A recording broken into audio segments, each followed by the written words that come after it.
So Tojo, this is the third session. Let's continue what I was trying to tell you here, the 2D arrays. So sometimes he will tell you that, okay, this is for league points, and then for every team, he will put all the points related to the team here, okay? In the example I'm trying to give to you, Tojo, can you hear me? Yes, I can. Okay, so here I would say this is the student elite score. So the batch one of students score, I'm storing it here. The batch 2 scores, I'm storing it here. Batch 3 scores, I'm storing it here. And I would say we have a look here. This is, so you only need to use partial of that. So here, this line of code, actually what it gets you, it goes through the 2D arrays, and it goes by having two kind of for loops, okay? And that is exactly the same here that we're having. So this is the two for loops, and this is the first one, and this is the second one. Right. Okay, and then we have if statement, and that is how he put the if statement. Okay, so of course, to sum a 2D array in one line is slightly needs slight modification. I will show it to you, but just let me explain that. So what he's trying to do, he's trying to count the number of people who managed to get a score more than 4. Okay, and he counts them.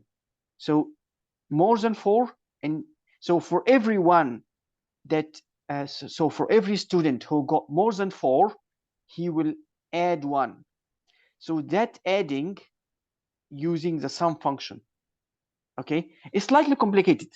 Okay, I don't think that you need that kind of level at the moment, but of course, if you want to imagine that you use this kind of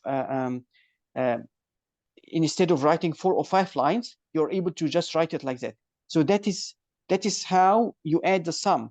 So you have to loop through the whole 2D arrays to make an if statement and increment the sum variable based on that.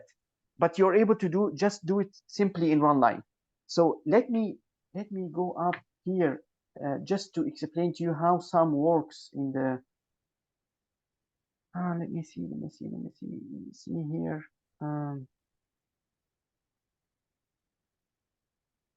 I think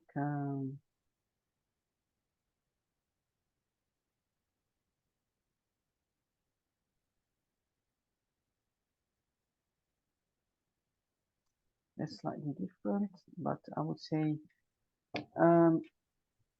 so. See, to be able to sum a 2D array, if you have a 2D array and you want to sum all the elements inside, you just need to use this kind of form.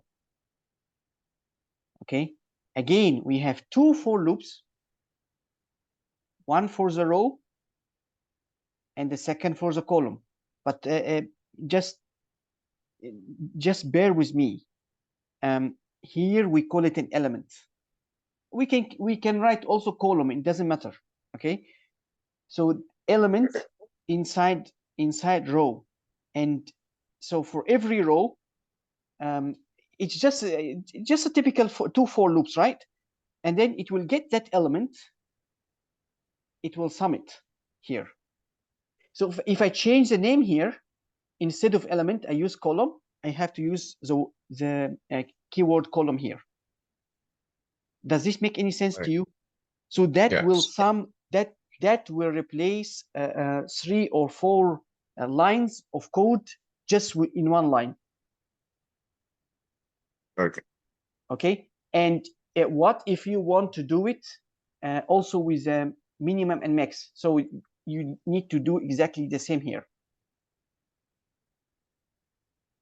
So you have to loop, and you have to max element or minimum the element. And let me see. Actually, that is the code that I run.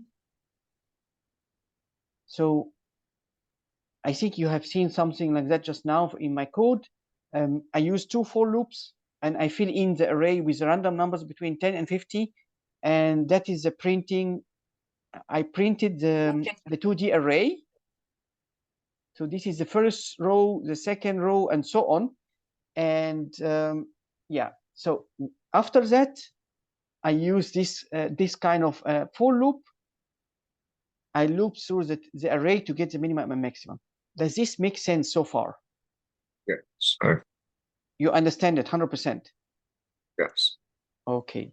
Do you think you're able to use it, or it's too complicated? It looks a bit complicated, but okay. But if you want to make a for loop, so if you want to make a for loop, are you able to get the minimum and maximum? So because if you don't know how to remember that, you still need to do the traditional way of finding a minimum and maximum. You're able to do that or not? I think so, yes. Okay, but at least you know how to also use the minimum and maximum and sum with a 1D array, right? Yes. Okay, that is the most interesting part. I want to satisfy your request. Still, I would like to satisfy, although that I didn't put it in the slides, but I will open, I will give you an idea about the object-oriented side.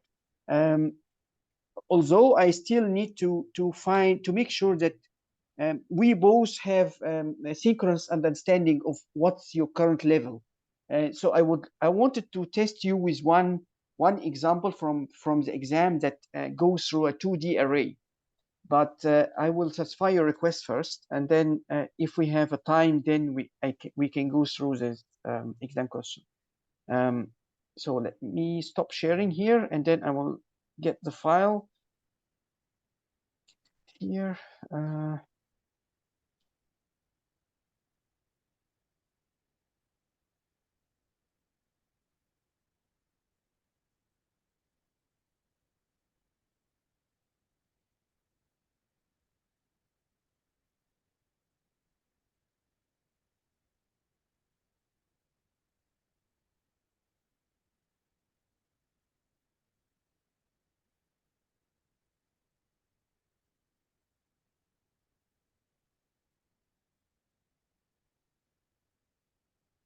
Okay, Tojo, so that is, we will be talking about classes. Okay, so do you know what is meant by OOP, object-oriented programming? I have an idea, but not much. Okay, so can you tell me what small idea you have so I can build on top of it? So, like, you make like classes which have purpose in the program, and you can use those classes in other files, I think, or something like that. Okay, perfect. And so, Tojo, I would like to also, before we go through this, I would like to take one step backward and explain one thing to you. As a programmer, if you would like to take a career as a programmer, you're able to, a shy person are able to survive becoming a programmer. But if you want to, but you will face problems when you reach the level of 40 years old if you are still programmer. I told you before, as a programmer, you have a great future. But the problem is that you have to prepare yourself a little bit by little bit on the personality and the communication skills to upgrade your career path from a normal programmer to the management level. So you need to be able to lead for other programmers. You need to be able to teach other programmers. To do that, communication skills need to be great and high. Okay, and of course I don't need to tell you the difference between the salaries of a normal programmer and anybody on the leadership career path. He's a huge difference. Yeah. Okay, good. So yeah, I see from the start, I see that your communication is improving with me. At least at the start, I was not able to get a full feedback and understand what is your level. So that's why I try to ask you more questions, and whatever answer, it doesn't matter the answer, but the engagement that we both have is good. And the same goes when you are a programmer in between other programmers. Okay, so now let's go back here and have a look. Let me emphasize back. Your communication skills in the market will dictate how much salary that you might be able to get.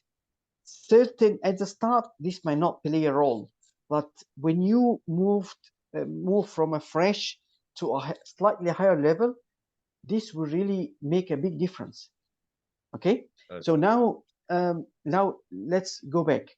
Object-oriented, why is it created actually? And what is the purpose of creating classes that have data inside? And why not work with a normal traditional programming of creating procedures and functions and just using them inside inside our code? So the point here is that they wanted, first, it's two real big points. First, you have to know that making classes actually consume time. Okay, but although it consumes time, but it actually save time on the long run. So if I create a class that is related to cars, that is able to handle operation of car or even to describe a car, so a class of a car will have a properties of a car. Okay, it can have a model, it can have a price, and that will be stored in a variables inside the class. And it can have methods, or like method is like a function. It can drive, it can stop, it can move, it can go backward, it can move forward, it can move right, it can move left. So this is, we can create functions, we call it methods inside the class, but it's, again, it's a procedure or function based on it to return a value or it doesn't return a value. So we encapsulate number of variables and a number of functions that is related to the functionality of the car inside one place. And we call that class car. Do you have a question, Tojo? No. Okay. Why we do that? Because sometimes we have to use, we have to build a software, a big software that have classes of cars, classes of wheels, classes of other objects there in the real world, like a rocket or even a house, a class of a house.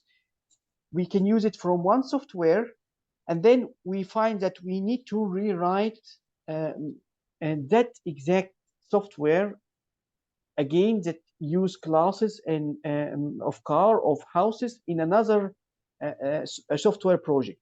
So between two different software projects, there is a common things that we are able to use. Why we need to do that? Because we need to use to save time actually. So instead of if we build maybe a class car or class house that have maybe 100 lines in a first project, and then we go to a different software project, we can copy the same class and do slight modification and it will work for us. So that that actually how to say, encourage the reuse of the software. So on the long run, that that saves time. Okay, that is one thing. A second important thing, that when we use classes in the way that we are proposing at the moment, grouping variables and grouping methods and functions that is related to to work together, we are actually reducing the amount of bugs that we can create inside the software. And that is a big advantage when you have 6,000 or 7,000 or 8,000 lines of code. Sometimes, like when we are writing code now, you find that sometimes we use a variable num, num, many times inside our code. Okay? So when you have 6,000 lines, you might possibly make a mistake and create the same variable name many times. And you might make a mistake that you can make a function that changes the content of a variable num in one of your procedure or functions, but you don't know which one. And inside a 6,000 line, you find that a variable status change from true to false unreasonably. It doesn't make sense to you why it changed, but you don't know which line of code that change the value of a Boolean variables that you have.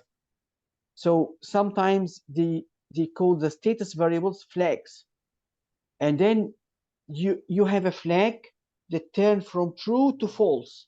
You don't know why it turned from true to false.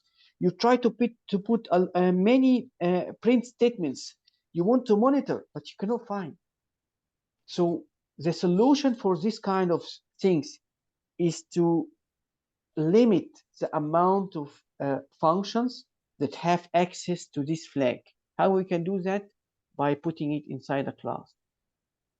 So by encapsulating your variables inside the class and making only certain functions and procedures are able to change the values inside that variables, so that is in itself a huge advantage, because it helps you. It reduces the amount of bugs. It helps you to troubleshoot your software very well.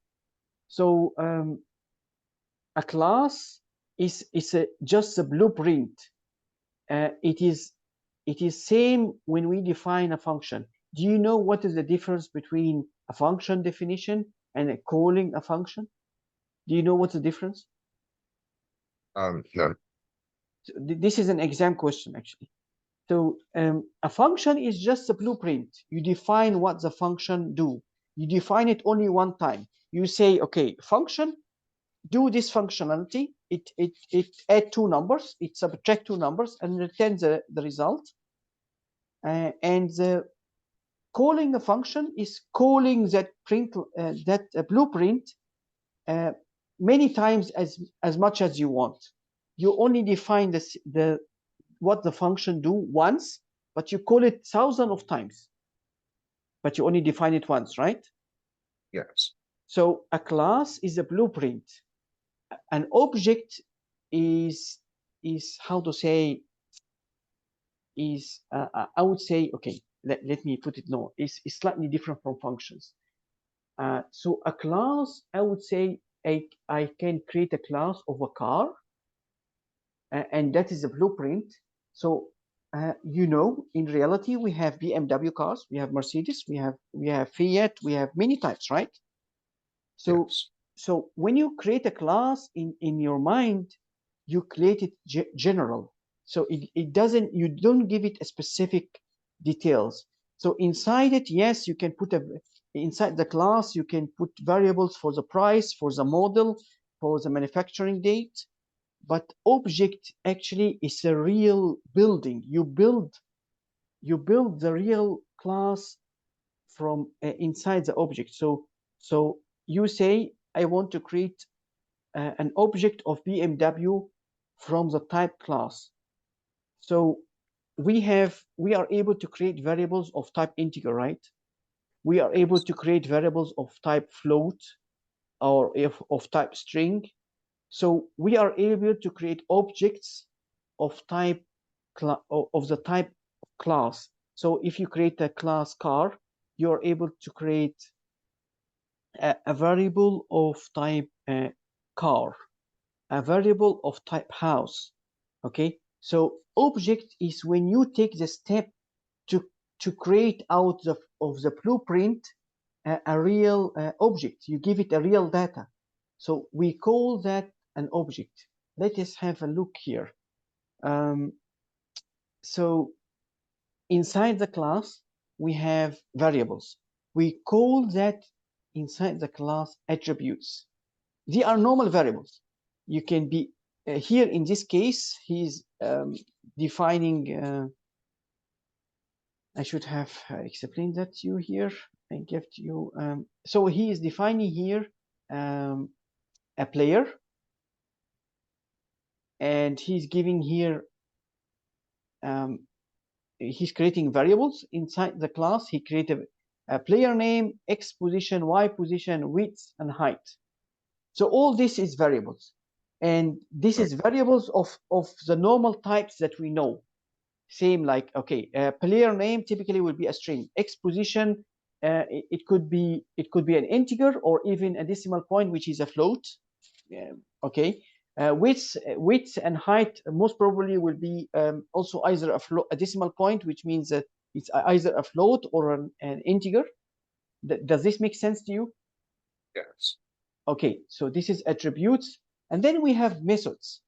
Methods is typically functions or even procedures. It depends. If it returns a value, it's a function. If it's a procedure, if it doesn't return, it's a procedure.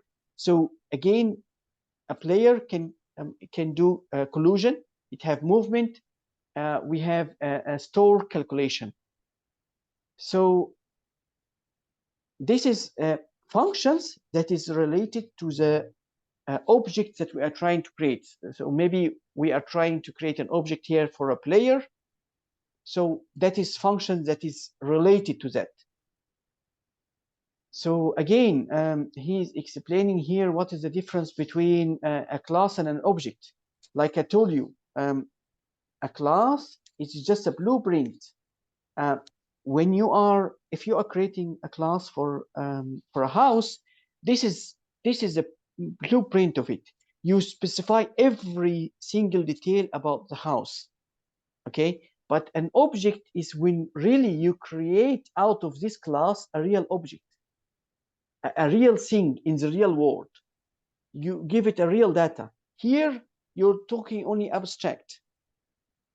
Okay. You are just giving a definition of the things. Yeah. Okay, good. Okay. So inside, let me see here. So again, as we said, we have methods and attributes inside the class.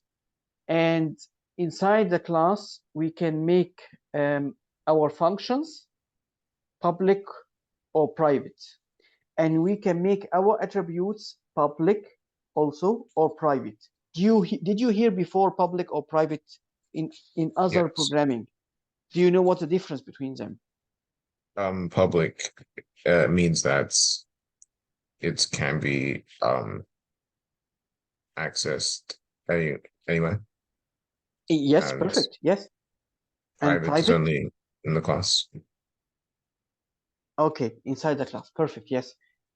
And so, and you know, this applies perfectly for the attributes, for the variables, and for the methods. So we are able to create private methods that only functions inside the class can call it and use it. And we can create public functions or methods that can be called from outside the class. So let us move and have a look. So every class, actually we are lucky. We are lucky that we are talking about classes in Python. If we talk about classes in C++ or even Java, that's horrible. It's slightly more complicated and more number of lines that we have to use, but the concept is the same. So inside every class, we must have something called a constructor class, and it takes that form. It always have to look like that, except that we are able to add more parameters if we want. Parameter is the same, like you are defining a function and you give it parameters. It's the same like a normal function. So you can choose to give your constructor function parameters or not. It's up to you. Okay. So what is a constructor? Every time you start to move from a blueprint to creating an object, you say, I want to create an object of type a car, or of type house, or of type player. Then immediately the compiler of the Python will come here to call this function automatically without you doing that. Okay? And it will execute the instructions here. And most probably what we do here is that we start to initialize our variables, or what we call attributes inside the class, to certain initial values. So maybe we have dictionaries, maybe we have lists. So we have to create all our lists and initialize them here. Do you know if we have declaration inside? Because I have seen certain videos on the YouTube for instructors. They mix actually between initialization and declaration. Do you know what's the difference between initializing a variable and declaring a variable? No. So I thought that. Okay, Python does not have any declaration. Python have initialization only. So most probably you have a variable name num, and in Python, before we use it, we either put it 0 or even 10, and then we start to use it. So in Python we don't have declaration. What we have done here is called initialization. But what about pseudocode? Pseudocode have declaration. You have to declare num is an integer before you start even giving it a value. So that is the difference. And if you take A level or AS level, you will find that he will tell you in the exam question, you have to write Python. He doesn't give you a choice. You have to write Python, and he will tell you Python does not have declaration, so do the declaration in pseudocode. So inside the Python code, he'll ask you to write a comment like that and write the declaration for the variable in pseudocode. So you have to declare, and then you declare the variable in pseudocode, and then you start using the variable here in Python. Okay, so again, why I'm telling you that? Because I've seen some videos that is writing a comment that we are going to declare variables, and then he do like that. This is not declaration, this is initialization. Okay, is that clear?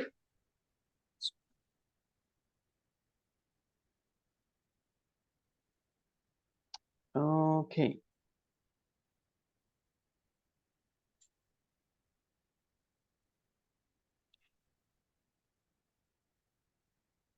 So, okay, now he is trying to tell us here what. So he have object 1 here, and this object 1 have a name, have an age, and have a method called getAge. Okay, so that is a player class that he created. This is the player class. Okay, and it have 2 variables like we see, and it have a method called display name. Okay, and then from this player class he created 2 objects, p1 and p2. So that is a variable of type player. We typically have variables of type integer, strings, right? This is of type player, and player is a class. Does this make any sense so far? Yes. Okay. So I would say, yeah. So that is how he defined a player class. So as you see, here, he is trying to make a declaration, but this is commented, as you can see. Declaration for name and age, here the name is a string and age is an integer, and he's defining the constructor and he's defining a method here. And this is how he defined the class player.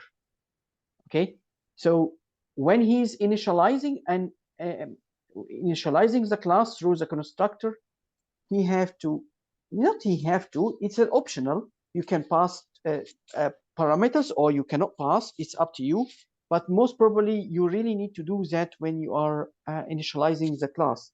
So you pass here 2 parameters, and when you create the object, then you give the player name and you give the player age, and then you start to assign.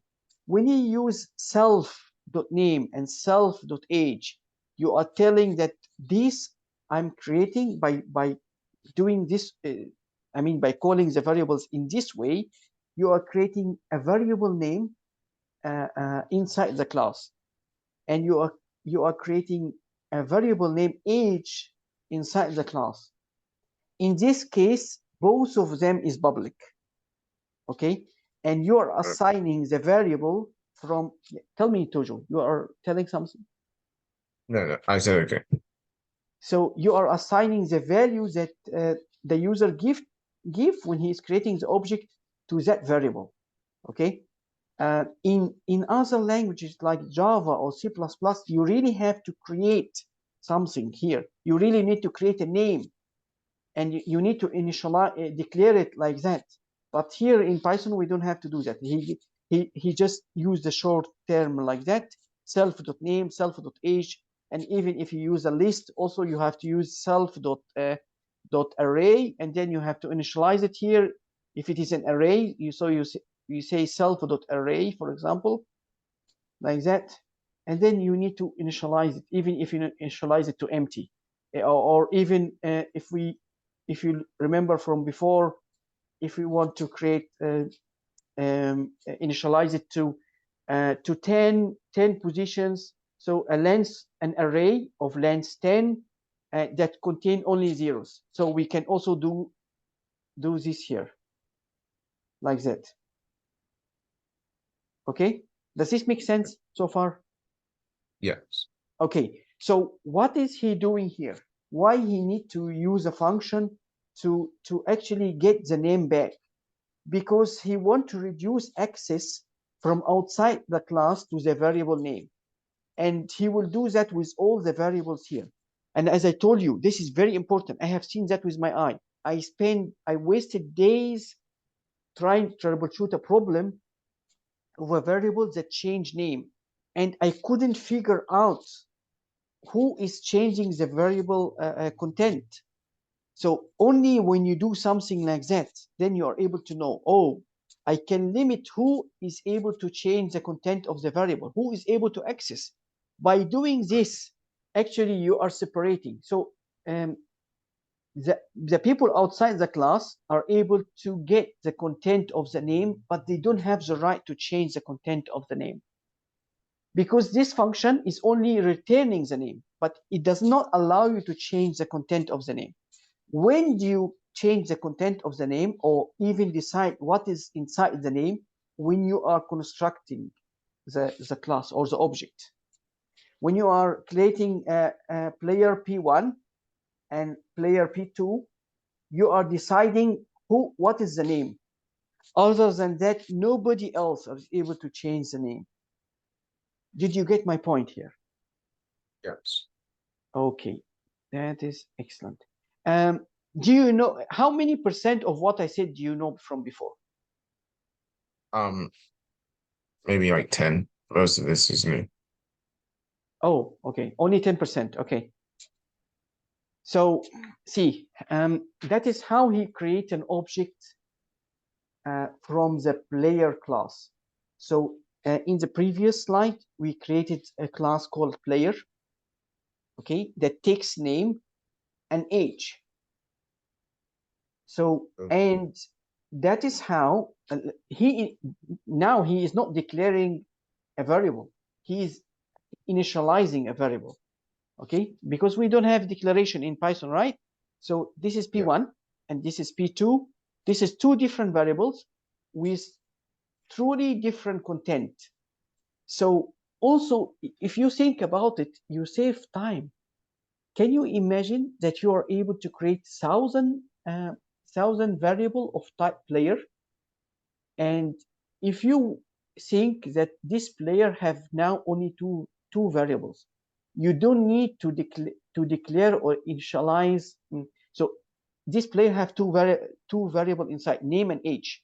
If you create P1 and P2 until P100, if you want to do it without classes, it means that you have to create an age and name for how many players? For 100 players. Both of them have two variables. So it means that you have to create 200 variables. Can you imagine that?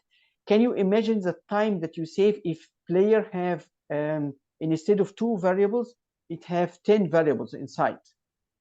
If I want to create 100 variables from type player, I'm saving how much? I'm saving the time to write, to declare or initialize 1,000 variables.